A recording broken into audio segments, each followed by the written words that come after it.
welcome to On the Air presented by Airwave. I'm your host, Sydney Smith, and I'm here with Jennifer Thompson, who is a professional powerlifter. She currently is the world record holder in the bench press, as well as 11 times International Powerlifting Federation World Powerlifting Champion. She has a lot under her belt, and she is going to keep going with all of her accomplishments. We're going to be talking more about her journey and her experience with Airwave. Well, thanks for joining me. Sure. Thanks for inviting me. Of course. So today we're just kind of going to dive into your career and accomplishments, any insights you have, and then also into Airwave and really why you enjoyed that. So okay. I guess for starting out, I want to dive into, what drew you into the sport of powerlifting and how you got started into that. So I guess take me through that. So I've been in it for many, many years. My first competition was from 1999. So I don't know. I don't even know if you were born then. I was, not born.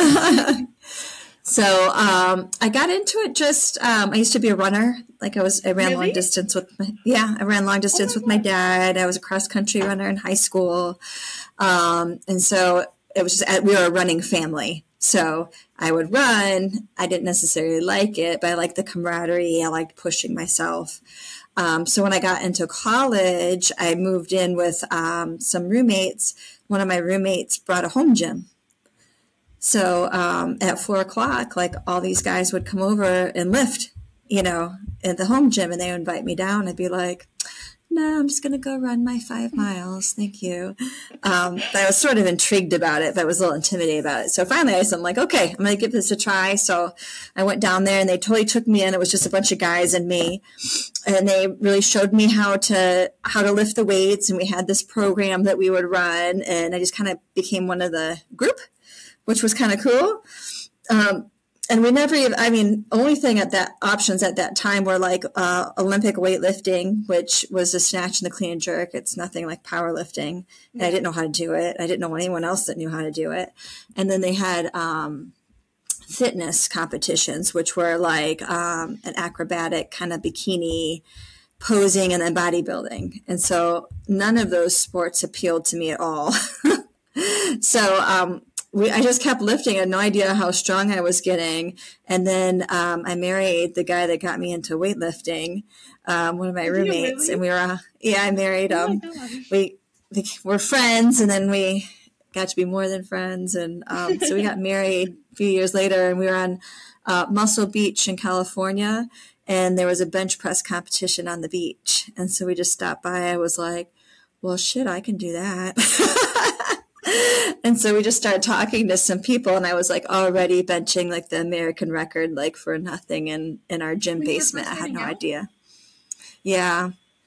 What? I mean, this was a few years into it. Like I'd been probably lifting for maybe like 3 years, kind of off and on. So like I had no idea how strong I was because I was lifting with guys all the time, know, so I was always the weaker of everybody, so I never knew that I was pretty strong for a girl. So once I found that, I was like, all right. That had been like 3 years whenever y'all stopped and did that competition just on a whim? Well, I found it. So like, I'd probably been lifting on and off 3 or 4 years, just kind of messing around, like, I'd have a good few weeks and then I'd be like, eh. But once we found it, I was like, oh, this is something I could train for. So we really had to, at the time the internet wasn't like it is today. It was very slow and there wasn't a lot of stuff on it. So like you had to look in magazines and just sort of talk to people to figure out how to do it. So you actually would sign up by looking in the back of Powerlifting USA magazine. They would list the meets there, and you'd call the meet director, and they'd send you an entry form in the mail. And then you'd sign up, I know, and write a check, and then mail it back in. So funny. So I probably entered my first meet like maybe a couple years after we kind of found it. I'm like, okay, we figured it out, and then I was ready to give it a go. So. That's my story. Of a process than now. Yeah, for sure. Like technology, like there's nothing male at all. No. I run all North Carolina powerlifting for USA Powerlifting, so we put on the events here. I mean, it's all digital. The score sheet, how you enter, how you turn in results. Even the drug testing paperwork's digital now. Like, your lights are digital. Like we used to, have to do flags, and then they would keep score on a piece of paper. Oh, yeah. And the meets would last like 12 hours because it took so long to do everything. Now it's like a complete 180 from what y'all were doing. Oh, yeah. Yeah, I love that I'm still into it, and I keep pushing myself to do more because I see the sport growing in such huge leaps and bounds. And I just want to like experience it all from where I started to where we now. Now we have competitions. We're in the Arnold, the Olympia. We get paid, prize money, and we have paid sponsors now. And it feels like a real sport, honestly. When you ran with your family before, did you do any lifting at all, or was it just running, or like long distance running? Just running. Back when I was in school, Sydney, we didn't have a weight room in high school. We had a universal machine, which was like a little like lat machine and stuff. Like even football players didn't even lift that much weight. Really? It was more about like running stadium stairs and stuff like that. We just didn't know. There weren't any box gyms. Like every neighborhood would have like a rec center, which would have like maybe a basketball court and like indoor racquetball. And then you'd be lucky if they had like a set of dumbbells or something like that. That's crazy. I know. It's like the caveman times for lifting. That's something I never experienced, unfortunately. But... No. So how long have you been lifting now? It's been 20-something years? Yeah, it's been about 24 years I've been competing now. I've probably been lifting close to 30 now, just if you count all my recreational kind of just getting into it stuff. So it's been, 24 years of competing. The only time I took off was to have my son, and that was it. That's a short break. I took off one competition to have my baby, and then I hopped back in it. In 24 years? Yeah. Oh my gosh. I know, nuts, right? But I love it. That's crazy. Obviously, if you were not really taking any breaks for that long.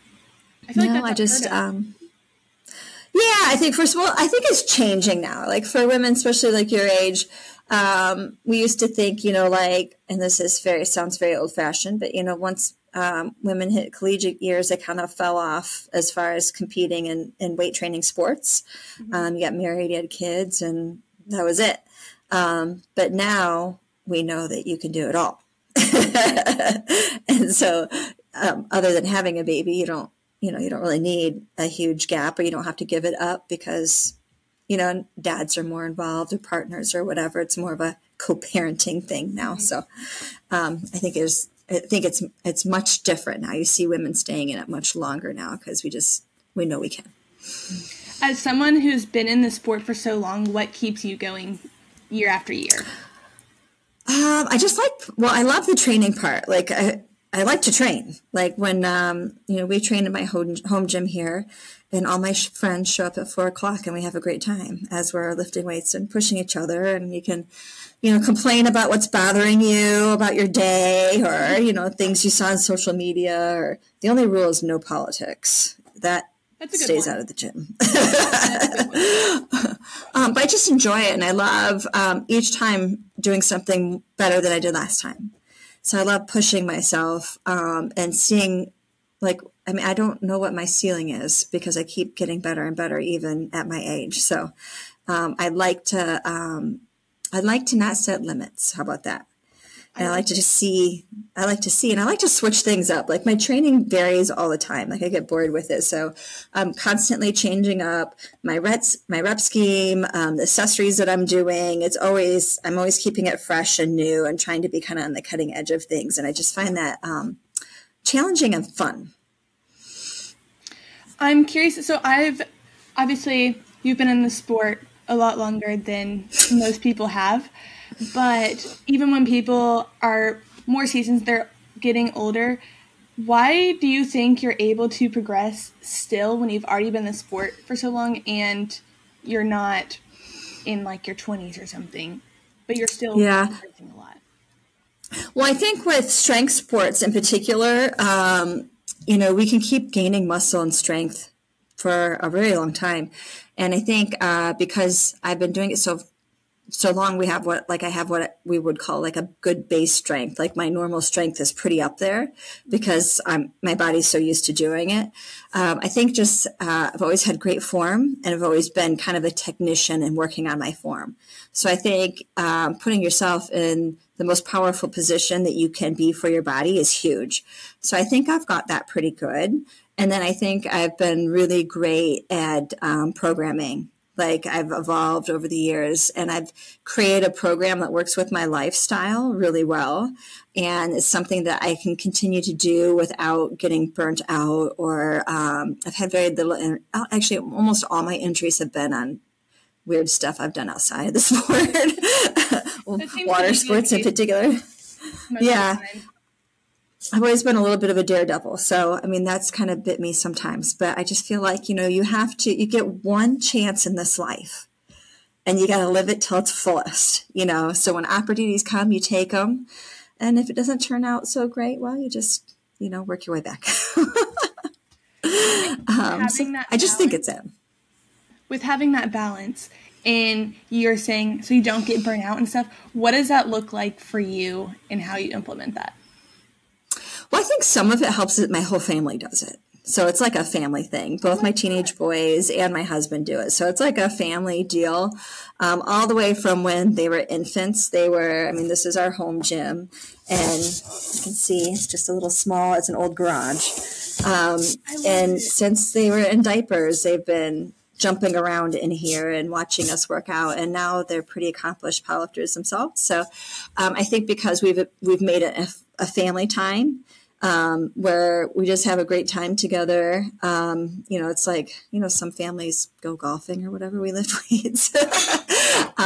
So I think because we've made it so much part of our lives, that it's just set like naturally there. And then of course it's, workarounds, you're making sure you get enough sleep, and that your nutrition is on, and that you're, living life to its fullest, but probably not, a week before a competition. But I do think always having a competition in the not too far future makes you want to train harder and do well. It's when you don't have something to train for, when, you start falling behind, or, kind of like dismissing workouts or not pushing as hard as you could because you have nothing in particular that you're training for. So I think always having an event coming up, whether it's in 9 weeks, a year, whatever, that keeps you training hard, keeps you in it mentally. So I think just because it's something, it's not like I see some of my other friends where, the other spouse or their friends don't do that. And so they're not as supportive as the time and effort that they're putting into this. And so it becomes a negative. But because this is something that we've always done, we've done as a family, it's considered a positive. So I think if you always got support, that makes it easy, fun, and something you can continue to do. I bet it helps too with, I guess, as a family bonding thing, that y'all are all able to do it, and y'all are all on the same page, whether, not that y'all are directly doing the same competitions and everything, but y'all kind of have similar goals in mind. And I bet with all your expertise, you're able to pass it down to your kids. So then they're able to progress with what they're learning from you as well. Absolutely. And they're so good now. I mean, they can look at me if I'm doing something and they'd be like, Mom, you're not extending all the way, or you're not sitting back in your squat, or, your pause isn't long enough. So, it doesn't help you if, no matter what your sport is, if you're the kind of big fish and no one's willing to hold you in check, or hold you accountable, or tell you when you need to improve or what you could do better. They're just like, just a cheering squad. It helps to have people to keep you humble, and to be a participant, not just someone that's going to cheer you on. So I think that's been pretty great. And, of course, like as a parent, you're always so proud of your children, so I know that, when I see them lift, I think, their form is excellent. I did a great job. But it is neat to see them really succeed. But it's really awesome. I love it when we spot each other, we work out together. my oldest son's second year in college now, so that's not happening as much anymore, but I relish the times that, it does. Yeah. Yeah. So you enjoy progressing, and that's what's keeping you in the sport. What are your goals and aspirations in powerlifting, either short-term or long-term? What does that look like in your mind? Well, I would like to be like legendary. I like to, like, when you say powerlifting, you think of Jen Thompson, and that she surpassed all expectations and did it for so long, well past, what anyone thought she was capable of doing. I really have no plans of ever like retiring or stepping down from the open competitions as long as I'm still competitive. I want to continue to break world records and set that bar high. And again, it's just not putting a ceiling on it, knowing that I'm just getting a little bit better each time. And then I really want to keep lifting in the 3 lift, and being the top 3 in the world would be awesome at 50.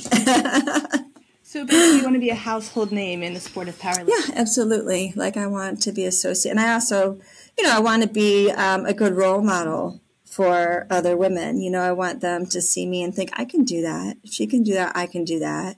And I just want to represent, like, my beliefs, that if you work hard, you can accomplish whatever you want, whatever you set in front of you, no matter how insane it seems. Like, when I first started the sport, I was 132 pounds. I would have thought you were insane if you would have said you're going to bench 315 at your weight one day. Like, it would have been like, you're out of your mind. I would. But if you just, if you just keep day by day getting better a little bit each day, you just don't know what your limits are if you don't put them on. So I want, and I think too with the weightlifting sports, there's still a little bit of that stigma that women with muscles aren't feminine, a little bit. It's getting much better. It's way better than when I started, but I love that we're starting to really embrace all body types, and so I hope that I'm a good representative of that, of being strong and not large and still mighty and going beyond maybe expectations. But I hope I'm a good representative of, I guess, just kind of the average gal. I like what you're doing, obviously, with all the accomplishments and everything, but also what you stand for, too, because I think it's important to set that example. And also, as a female, I think a lot of females are scared away from the fact of trying to lift heavy, either thinking that they can't, or looks aspect of it of being too bulky. And I think it's encouraging to see someone who can lift a lot and is muscular and they're still feminine. I think that's encouraging for others to see so that they can get started as well, because I think it definitely. So I really like that you stand for that. Right. If only it was so easy just to pick up a weight and all of a sudden, bam, bam, you got muscles coming off muscles. Like, it ain't that easy. Picking up like a 15-pound dumbbell is not gonna make you bulky. It's a lot more.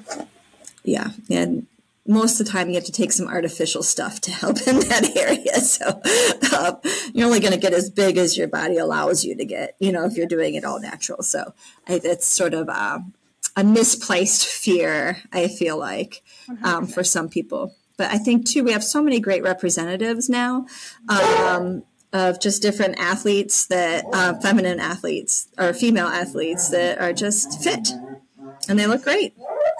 I would agree. What advice would you have for individuals, especially females, who are interested in getting into the sport of powerlifting? I'm sorry, can you repeat that? Of course. What advice would you have for individuals, especially females, who are interested in getting into the sport of powerlifting? I think it's great if you can find someone to do it with you. It's always more fun if you're not by yourself, for sure. And it doesn't necessarily have to be someone that wants to compete in powerlifting. It could be someone that just wants to lift weights. I mean, there's so much information out there now, and there's so many great coaching options, whether it's, I think in person obviously is better, but we have lots of online options too if you don't have someone that's near you. But a lot of it is creating your tribe, whether it's in person or online. Because once you get one of the most amazing things about powerlifting is the community. We have the most supportive, amazing community that is so welcoming to everybody. So if you just find someone, even if you just go to a competition, just start talking to people in the crowd or some of the athletes, you'll make some connections there.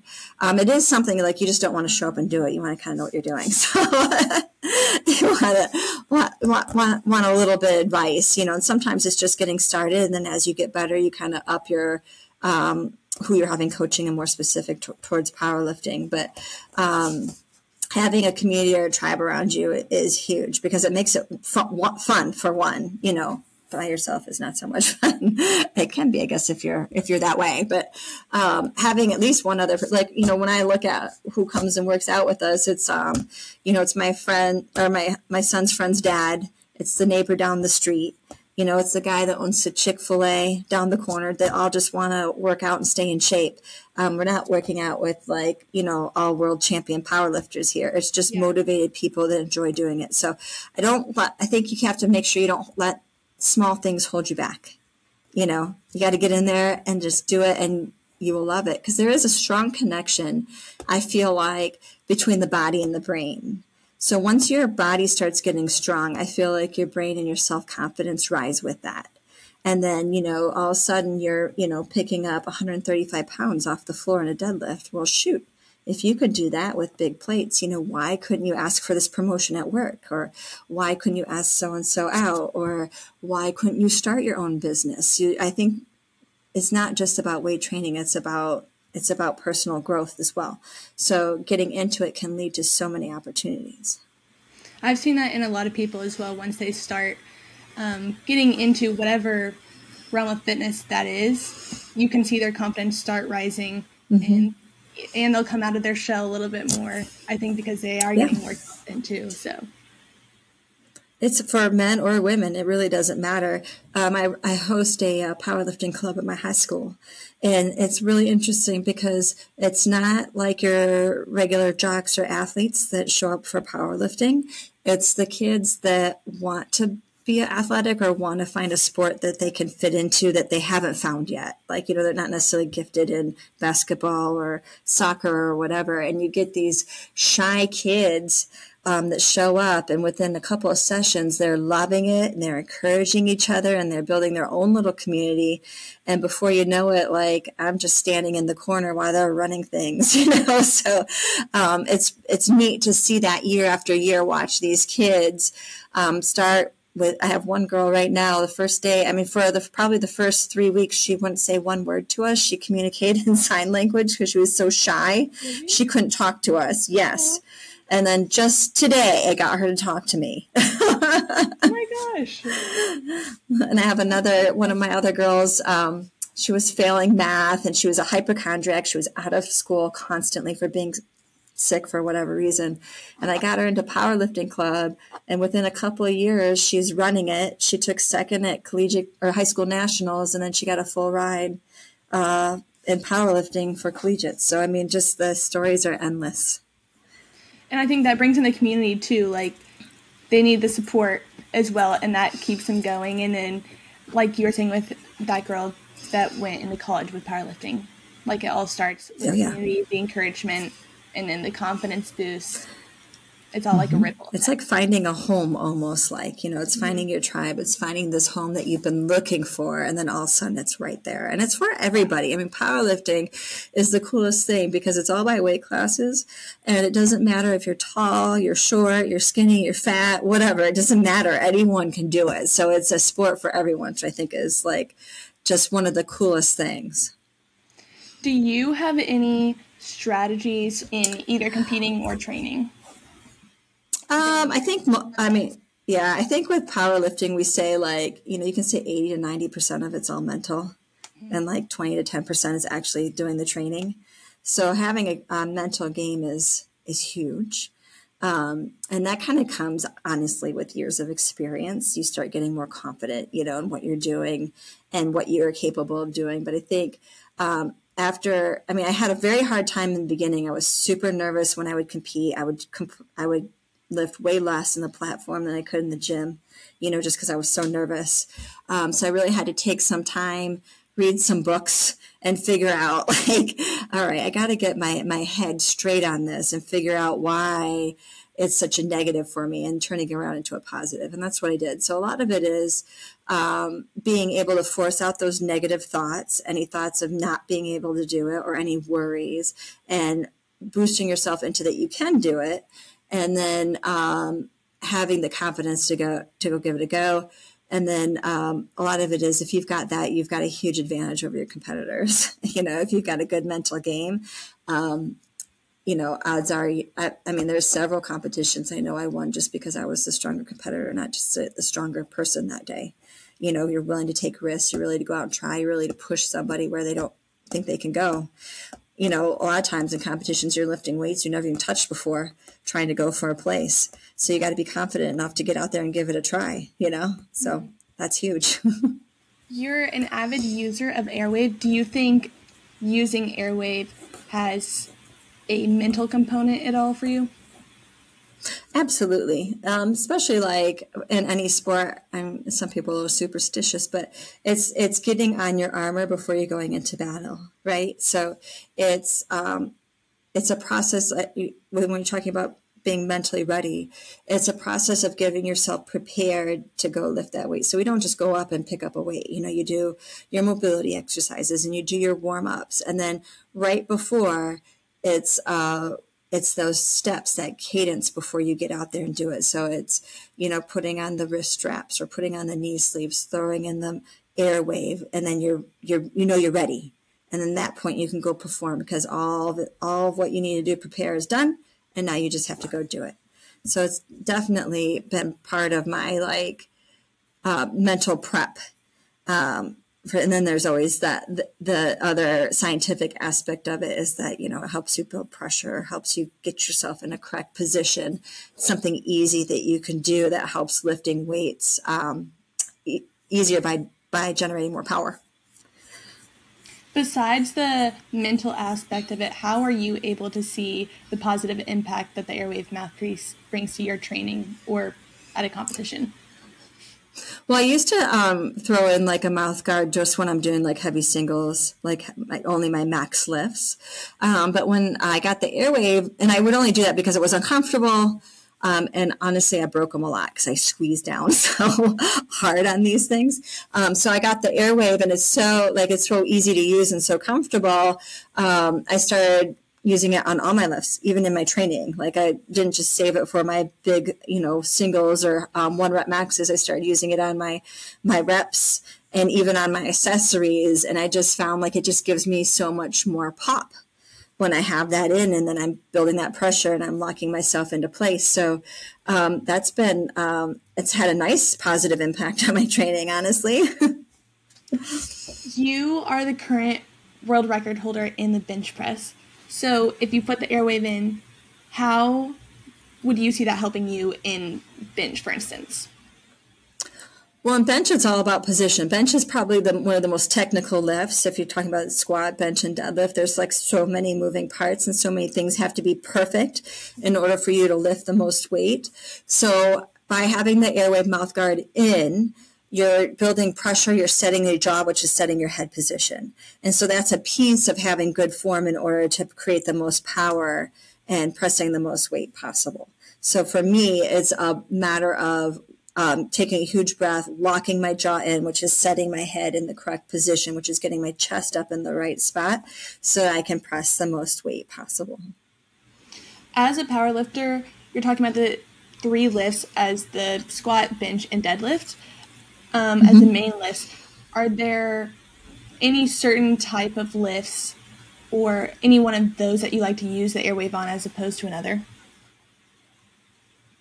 Well, I think they all are really great. With powerlifting, you're creating pressure on everything, right? Mm-hmm. So I use it on all the main lifts. There's not one that I wouldn't use it on, honestly. With squat, it's all about building pressure to get out of the hole. With deadlift, it's all about building pressure off the floor. So it helps you in all those aspects. So I actually use it on literally everything. Well, that's good to hear. We've been using mouth guards for a while, and there was a lot of different brands, but this is the first real brand that's built really for sports. You know, we used to have just like, you know, we'd use like a football mouth guard or something like that. And so this is the first one that's actually kind of taken in some studies, taken in, you know, how it's created into its, you know, its shape to put you as, whether you're a CrossFitter, powerlifter, weightlifter, you know, to put you in the most best spot for your sport. So, and then the fit, I think, is key. A lot of people don't end up using mouth guards because, you know, they pinch or they're huge or they're, you know, they're lumpy or they put your tongue in a funny position. So I feel like this is the first one that's really been generated for power type of sports. You kind of just touched on it some, but with the Airwave mouthpiece, and compared to all the other mouthpieces that you've used in the past, what do you think is the biggest thing for you that separates it the most? For me, it's a smaller size, so it's not something that's huge, but it has like I like the endurance is my favorite. So it has just enough gel to really sink your teeth into and create that pressure that you're talking about. And then it has that little single bar across the front, and that just fits on your bottom teeth. It's not like your whole mouth. So for me, a lot of it is, you know, you're not going to use something if it's cumbersome or painful or not, you know, if it's, you know, if it's, you know, uncomfortable. So yeah. If you've got something that fits well, then you're more apt to use it, you know, all the time. So, I mean, that's really the kind of biggest difference, I think. Yeah. Well, I'm glad to hear that you're liking Airwave and that you continue to use it in your training and competitions. That's all I have for you today, unless you have anything else that you would like to share.